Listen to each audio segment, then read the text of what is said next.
and Asset Disposal Act, which provides for direct procurement, privately initiated proposals, restructuring, restricted bidding, and competitive bidding. You have told this committee, in answer to Senator Ladema's question about those detailed sketches and what have you, that is the government which gave out that information to attract investors.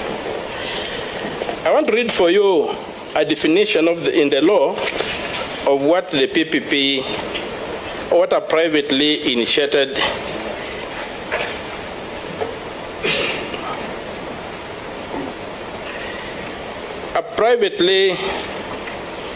initiated proposal, that's under Section 2 of the Act, means a proposal that is originated by a private party without the involvement of a contracting authority and may include information that involves the complete evaluation of the proposal as if it were a bid. What you are telling us does not conform to that standard. And I would refer the Minister to sections 40, 41, 43, and 44 of the PPP Act to underscore what I'm saying. And I would also want to refer the Minister to Part 7 of Section 68 of the PPA Act 2021 on the establishment of the project company that states. You have told us here that you are negotiating that the CEO of that company should be a Kenyan.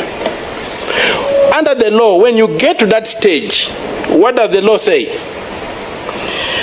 On the execution of a project agreement, the project contracting authority and successful bidder shall establish a project company in accordance with the Companies Act.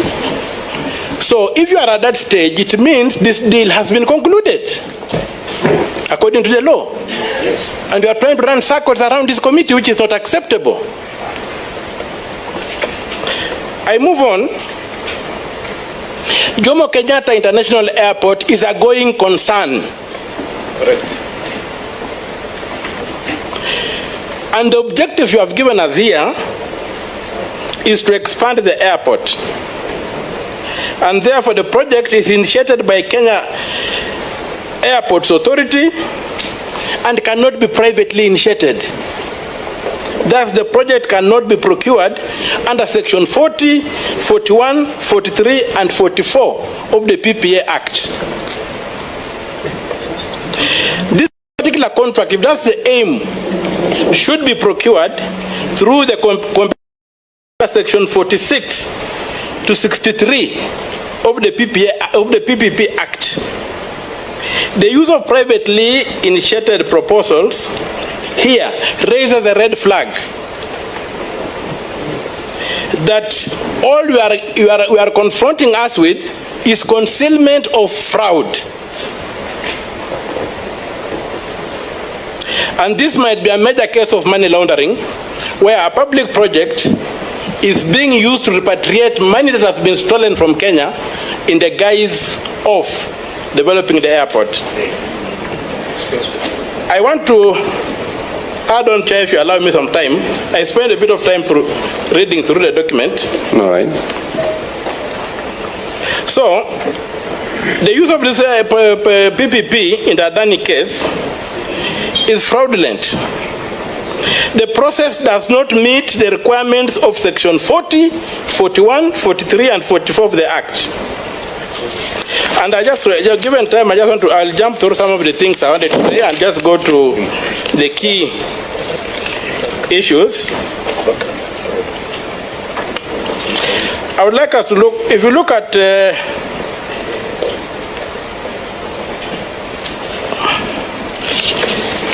Section 40,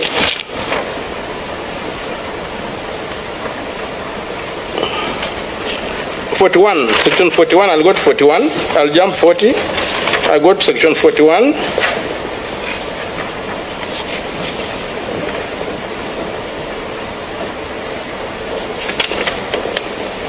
Yes. 41A has an express requirement that you have not fulfilled. It requires that the directorate, in coordination with the contracting authority, shall before commencing an evaluation. You are telling us an evaluation is underway. You are even doing due diligence. But the law says, before commencing an evaluation of a privately initiated proposal, you shall conduct due diligence to confirm that the private party has not been debarred by any country or any international organization from participating in public-private partnerships or similar arrangement, is not corrupt, has not engaged in acts of corruption, and has not been sued or convicted on account of acts of corruption. It's a requirement of the law. Before you touch anything they propose, it is supposed to, under SEM 41, you have to demonstrate that the group is tax compliant in all jurisdictions where it has operated or operates. You go on and says, the entity has not, and its directors or officers have not been convicted of any criminal offense related to professional conduct within a period of 5 years preceding the submission of proposal, and have not otherwise been disqualified pursuant to administrative suspension or debarment proceedings. So, all these things that I mean that I will try to highlight out, but just to leave it up because of time, I would have expected you, before you began addressing this Honorable Committee of the Senate, to first of all justify why it is you, a Minister for Transport, who is answering matters on PPP. The letter was addressed to Mr. Mudavadi. At that time, he was covering the entire cabinet. Who was the minister responsible who should be answering these questions? Is it you or the Minister for Finance? You are a stranger in these proceedings. The minister to answer these questions is the Minister for Finance, not you. You are not recognized in law. And so, secondly, I would have expected the answers to begin by showing that there was this due diligence carried out and the Adani was cleared before the government went further to begin looking at them. Secondly, there's a requirement in the law that you must prove that competitive bidding could not give us a bidder. It must be that Adani is bringing something so unique to them that you must go the PPP way. If competitive bidding can realize the same result, you are supposed to do competitive bidding. Where is the proof that only Adani has the technology or the whatever to expand an airway or the capacity? So you needed to justify that public bidding was ruled out. The default for public procurement is competitive bidding. So your initial suggestion that the Public Procurement and Asset Disposal Act was like sidestepped by the PPA is not true. The PPA is just stands on the Public Procurement Act to advance its cause. So I put it to you that you are trying to scam us in your response. You have no standing to address this committee, and I would ask the chair to demand that the Minister for Finance, who is the entity recognized by law under the PPP, comes to address this committee on the questions you have asked. Thank you, Chair. Thank you very much. Before I give the CS the opportunity to respond, it's good to note that the CS is properly before this committee. This is a committee of transportation. This is a committee that saw it fit to look into this issue of Adani because the is a matter of public interest. And we invited the CS to appear here to shed light. If we find the gaps, nothing stops this committee from inviting any other person. And probably you have seen some gaps. So nothing stopped this committee from inviting anyone. But if you remember very well, maybe you were not in when I was making my opening remarks, I asked the CS, he was supposed to be accompanied by the Director General, Public-Private Partnership, who is Mr. Christopher Kiregwa. Yeah. And I also asked that yesterday. So, and I said we are going to deal with that issue at the tail end, because I didn't want to chase the CS away, because it's a matter of national interest. So this is another character that we are going to discuss as a committee, because we have invited the Treasury. We had actually invited the PS for Treasury, but we were expecting the Director General of Public-Private Partnership, who is actually the one who is supposed to answer all these questions. But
explaining how they have treated the other okay, explain that very briefly. It's fairly straightforward. If you refer to the heads of terms, which 12.4, which basically defines a concession fee, and where the head of terms, though non-binding, has brought out what has been kind of agreed, we will be able to answer Senator Wanyoka's question. Page 20. Chair, through you, Chair. Yeah, proceed. I would like to state that a permanent concession means that in case we sign this agreement and Adani does not make any money whatsoever, or if anything goes wrong, then we will have to pay that money depending on what it is on a yearly basis, whether they make a profit or not. Mr. Goya, am I right or have misinterpreted this agreement? Okay, Honorable Chair. As you may be aware, we run a network of 22 airports. Among them, Jkia is the major operator. When we are concessioning out Jkia, the other airports have to operate. And to meet that requirement, we need a concession fee from the concessionaire. When they submitted the proposal, they made a proposal that they will be paying KA on annual basis $47 million to take care of other requirements. In the negotiation, we negotiated up to what, $50 million, and it is resident in the heads of terms item 2.4, which my Honorable CS has referred to. 12.4. So, Chair, and you are comfortable with that figure? We are comfortable with this figure because what this figure is supposed to do is to help us repay the outstanding loans, run the operations of the other facilities, over and above the revenues which are being generated. Why was the loans which we have not included in the list that you on that concessionaire clause? Because we know what the airport owes. What we've done is that this... Just hold on before I finish through you, Chair. And if the airport reached a stage and the debts were paid, who would be receiving that money? This money will continue to be received by KA because KA is also... I told you that there is a section of this agreement where actually at some point, KA is going to have to relinquish the responsibility of running that airport? No. Which you agreed to? Honorable Chair, there is no day KA will vacate the management of JKIA. Okay, thank you, Chair. Now, the next question I want to ask, Chair, because I don't have a lot of time. 2 minutes. You know a company called CS? I am a bit uncomfortable because you are not there, but I'm sure because of institutional memory, your teams would most probably... The company called LG, that is providing the evaluation and analysis, the financial... How was it recruited? Did you advertise for this job? Let me put it like this, Honorable Chair. LG is the one which advised the government. Yes. Excuse me, Chair. Answer the question. Don't tell me the story of what LG does. For the feasibility study, whatever that was we done. are the ones who recruited LG. Did you advertise for them to be recruited? We never. According to the procurement law. What happened was that, and that one. The answer is yes or no.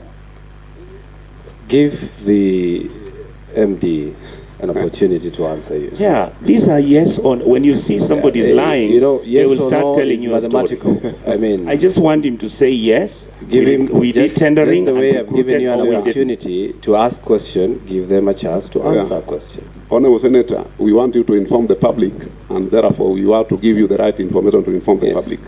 What happened was that way back in 2022, ALG did the National Aviation Policy and Medium-Term Investment Plan for the government of Kenya under the directorship of the PPP Directorate.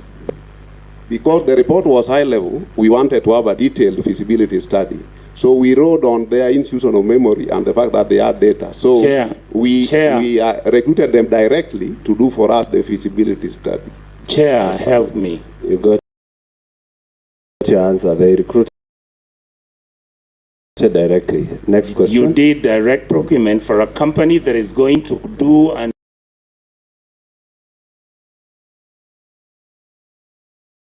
evaluation and giving an history, and that is going to tell us the evaluation of our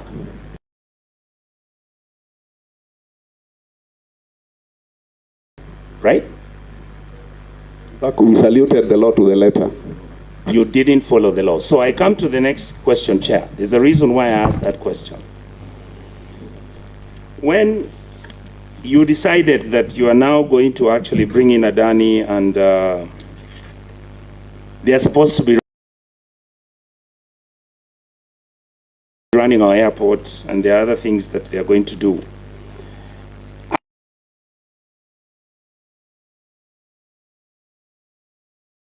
When you brought in AIG to come in and these discussions are going on, did you feel there was a necessity for you to start engaging the stakeholders, particularly the workers of the airport and including the business interests and the people who are running the businesses at the airport?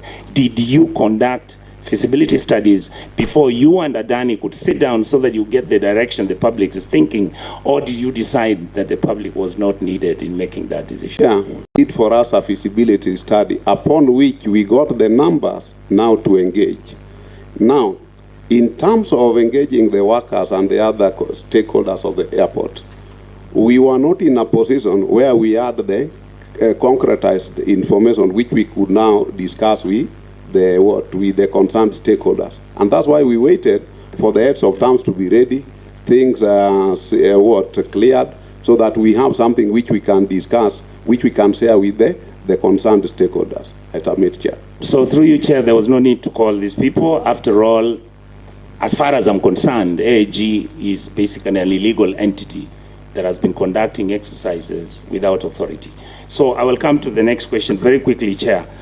You have mentioned that there was no any other private organization or company that gave a proposal for them to also come in and participate in the PPP exercise. The answer I'm going to ask you, my leader, is very simple. Did you receive any report from any other company making a request that they also would want to participate in this exercise? Honorable Chair, the only PIP we received was from Adani Airport Holdings, but not from any other party. PIP. Through you, Chair, did you find that normal? That one company, let's assume we are, I am a Senator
and I want to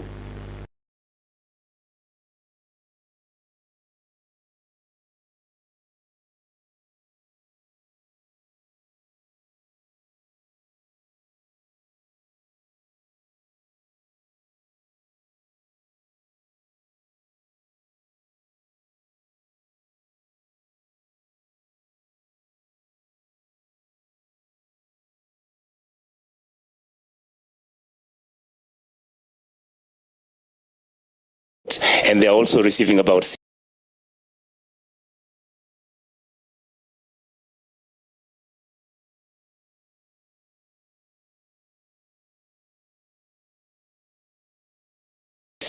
aeroplanes from the Qataris. What is it that Adani is giving you? They're not building. It's like one of these scandals that we lack manufacturing in Kenya for us to siphon off funds because these things. Could I be wrong if I assume that this is one of the biggest con jobs that the Kenyan public has ever witnessed? Chair, as the accounting officer, we are dealing with the documents which have been brought to us, subjecting them to the due process and making a determination within the law.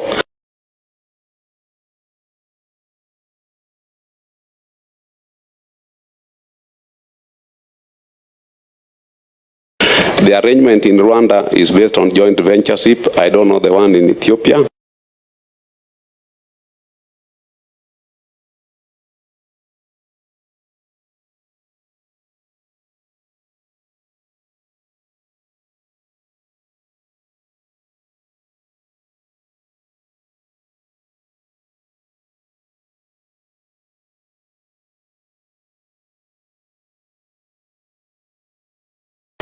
But at the end of it, and you tell your grandchildren that it's the best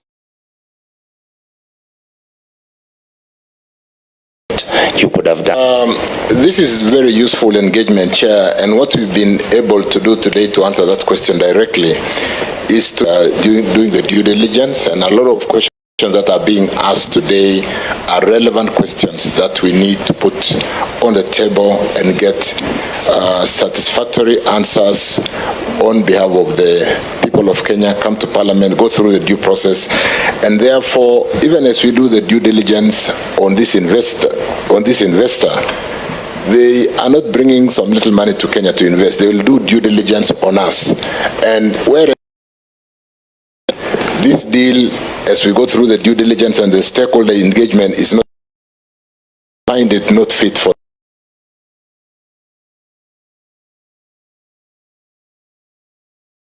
them as they do the due diligence on us. So in line with the law, the PPP Act, which we have spent so much time indicating have this engagement that we have not had before, unfortunately, to be able to bring everybody to speed, bring Kenyan to speed, and ensure that